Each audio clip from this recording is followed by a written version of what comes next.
Chapter 12. The Breaking Point. Back in Miami, everything felt louder, sharper, more demanding. Lily threw herself into work like she always did. Early mornings, late nights, back-to-back meetings that barely gave her time to think. But thinking wasn't something she could avoid, because no matter how much she tried to focus, her mind kept drifting back to him. Ronan. At first, she told herself it was just distance. Those things would settle. Those routines would find their rhythm again, but they didn't. His texts became shorter, less frequent. Calls that used to stretch late into the night became brief, distracted, and worse. He sounded different, like part of him wasn't there anymore. One night, she replayed their last conversation 3 times, searching for something she might have missed. A clue, a reason, something. But all she found was silence where there used to be easy. And it unsettled her more than she wanted to admit. The call came on a Tuesday afternoon. Her phone buzzed against her desk, pulling her out of a dense stack of case files. Tessa. Lily frowned. They didn't talk, not directly. Something in her chest tightened as she answered. "What's going on?" she asked immediately. Tessa didn't respond right away. That alone was enough to send a spike of anxiety through her. "It's Ronan." Everything in Lily stopped. "Is he okay?" she asked, already half standing. Tessa exhaled slowly. "He's drowning." The words hit like a punch. "What do you mean?" "The investor pulled out," Tessa said. "The expansion's stalled. Payments are backing up. He's juggling suppliers, payroll, contracts, everything. And he's doing it alone." Lily pressed her hand to her forehead, her pulse spiking. "Why didn't he tell me?" "Because he's Ronan," Tessa said gently. "He thinks protecting people means hiding the hard stuff." Lily let out a shaky breath. "I asked him. I knew something was wrong, and he just said he was fine." "He's not fine." The words echoed in her chest. "Not fine, not okay." And suddenly everything clicked into place, the distance, the tension, the way he'd looked at her like he was holding something back. Lily's voice cracked. "Why didn't he trust me?" Tessa was quiet for a moment. "It's not that he doesn't trust you," she said carefully. "He just doesn't know how to need someone without feeling like he's failing."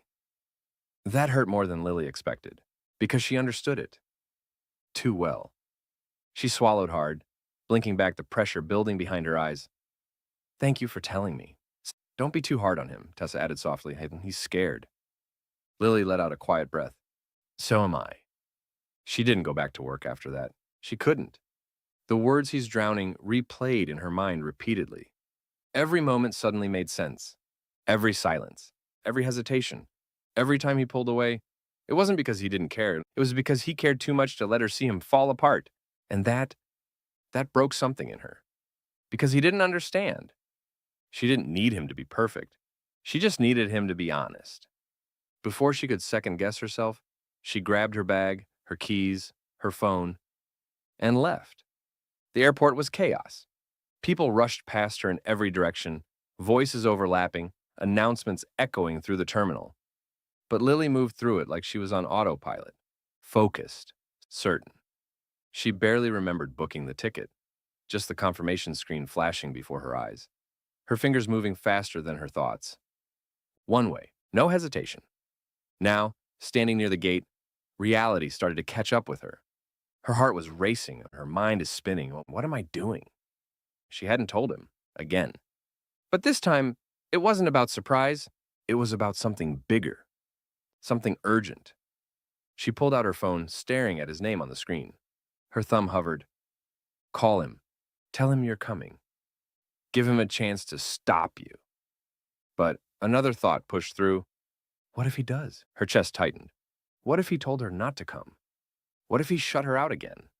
She exhaled slowly, lowering the phone. Number, not this time. This time, she wasn't asking. She was showing up. Because love, real love, wasn't just about the easy moments. It was about the hard ones, the messy ones, the ones people tried to hide. A boarding announcement echoed overhead. Her flight. This was it. She looked around the terminal, strangers, movement, noise, and suddenly felt very, very small, vulnerable, like she was about to step into something that could change everything. Her career, her routine, her carefully controlled life. All of it felt fragile. But then she thought of him, of the way he held her like she mattered, of the way he looked at her like he saw her, of the way he was struggling alone when he didn't have to be. Her jaw set. "I'm not letting you do this alone," she whispered under her breath. And just like that, the fear shifted into something stronger. Resolve. She stepped forward, handing over her boarding pass. As she walked down the jet bridge, her heart pounded harder with every step. There was no turning back now. No overthinking, no retreating, just truth, just action. Just him. She sank into her seat by the window, her fingers gripping the armrest as the plane began to move. Her phone buzzed in her hand. Her breath caught. Ronan. For a second, she just stared at the screen. Then she answered. "Hey," she said softly. "Hey," he replied, his voice tired but familiar enough to make her chest ache. "What are you doing?" She looked out the window as the plane started to pick up speed. "Something I should have done sooner." A pause. "What does that mean?" Her grip tightened slightly as the plane lifted off the ground.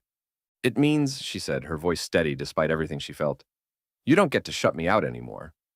Silence. Then, "Lily."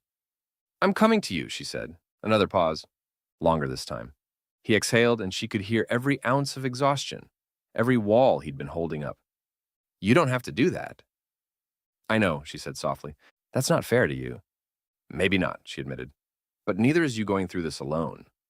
His voice dropped. "You don't even know everything yet." "Then tell me when I get there." Silence again, but this time, it wasn't distance. It was something breaking open. "Okay," he said quietly. Her chest tightened. "Okay?" "Okay," he repeated. "Come." And just like that, everything changed. Lily leaned her head back against the seat, closing her eyes as the plane climbed higher into the sky. For the first time in days, the distance didn't feel like something pulling them apart. It felt like something she was finally crossing,